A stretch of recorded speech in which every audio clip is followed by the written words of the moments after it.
नमस्ते दोस्तों, मैं रमेश मेहता। हमारी कहानी में आप सबका स्वागत है। आप मेरी कहानी हमेशा सुनते हो, इसके लिए बहुत बहुत धन्यवाद चाहता हूँ। दोस्तों, आज मैं एक बुजुर्ग की कहानी बताता हूँ।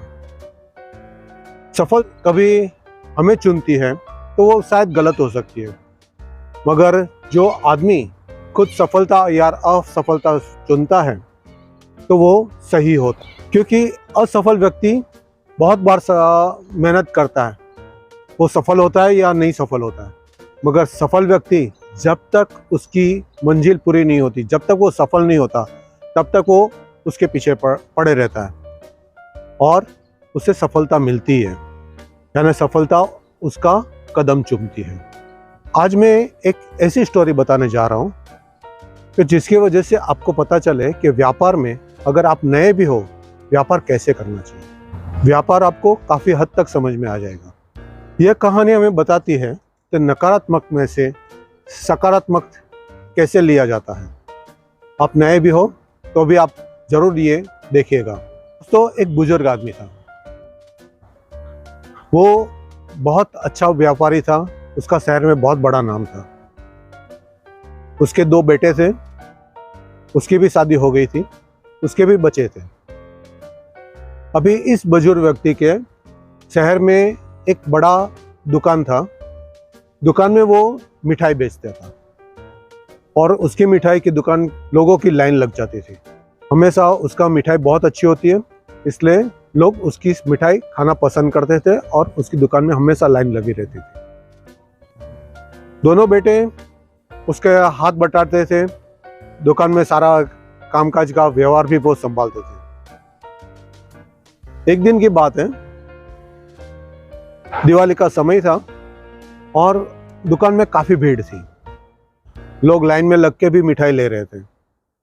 उसमें एक व्यक्ति आया, उसने कुछ मिठाई लिया और मिठाई लेके वो चलते बने। अभी उस बुजुर्ग व्यक्ति ने उसको पूछा कि भैया 1000 रुपया तो देके जाओ, तुम्हारा बिल 1000 रुपया का होता है। तो उस व्यक्ति ने बताया, अरे भैया 1000 रुपया तो मैंने दे दिया, आप मेरे पीछे क्यों पड़े हो। तो उस बुजुर्ग ने बताया कि आपने नहीं दिया है, आप उसका पैसा दे दो। तो उस आदमी ने बताया, मैंने आपको दिया था पैसा, आप गलत बोल रहे हो, मेरे पे इल्जाम लगा रहे हो। और वैसे बहस बढ़ने लगी। अभी बहस को किसी भी हालत पे रफा दफा करना था। उसने बोला कि ठीक है, आप चले जाओ, बाद में बात करेंगे। और वो आदमी वहां से चला गया।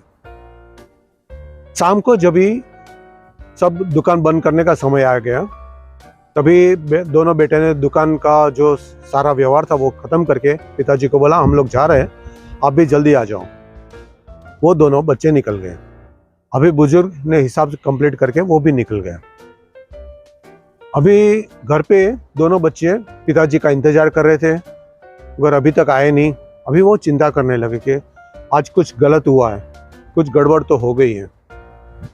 तो दोनों बच्चे ने सोचा कि अभी पिताजी को ढूंढने जाना पड़ेगा, अभी तक आए नहीं, अभी तक आए नहीं, बहुत देर हो गई थी, लेट हो गए थे। अभी दोनों बच्चे बाहर निकलने की तैयारी में थे। उसी टाइम पे उसके पिताजी, वो बुजुर्ग व्यक्ति आ गया। अभी बेटे ने पूछा, पिताजी कहाँ थे। तो बुजुर्ग व्यक्ति ने बताया कि मैं उस व्यक्ति के पास गया था जिसने सुबह झगड़ा हुआ था और उसको मिठाई देने गया था। तो बेटे ने बताया, क्यों, उसके साथ झगड़ा हुआ और आप उसको मिठाई देने गए थे। तो बेटा, मैं आपको बिजनेस कैसे करना ये सिखाना चाहता हूँ, आप देख लीजिए कैसे व्यवहार किया जाता है। अभी मैं उसके पास गया, उसको मिठाई दी और उसको बताया कि मैंने हिसाब गिन लिया, हिसाब सही था, आप सही थे, आपका मिठाई मैंने आपको दे दिया, हमें माफ़ कर दीजिएगा। और मैंने उससे माफ़ी भी मांग ली। तो बेटे ने बोला, आपने उसके माफ़ी भी मांग ली और हमारा नुकसान। तो बेटा, बुजुर्ग ने बताया, बेटा आज वो हमारे से झगड़ा करके गया था और उसको मिठाई भी हमने नहीं दी थी। अभी उसको मिठाई नहीं देती थी तो वो दूसरी जगह मिठाई लेने जाता था और वहाँ जाके वो दूसरी बात बताता था और हमारी बुराई करता था। इससे हमारी जो साख है वो ख़त्म हो जाती थी, कम होती जाती थी। तो इसके लिए मैंने उसको मिठाई भी दे दी। अभी वो हमेशा मिठाई लेने के लिए हमारे पास ही आएगा। अगर हमारे पास वो मिठाई लेने रेगुलर आएगा तो हमें तो वसूल करना आता ही है। दोस्तों, इस कहानी से आपको क्या सीख मिली बताइए, आप कमेंट करके जरूर बताइए।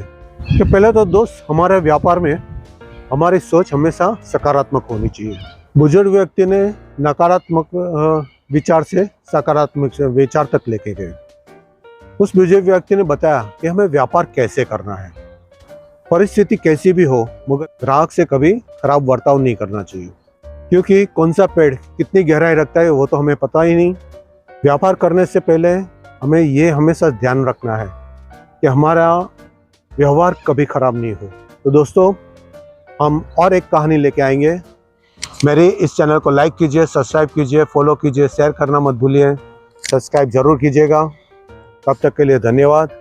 जय सिया राम, जय श्री कृष्ण, जय श्री राम, जय हनुमान, भारत माता की जय।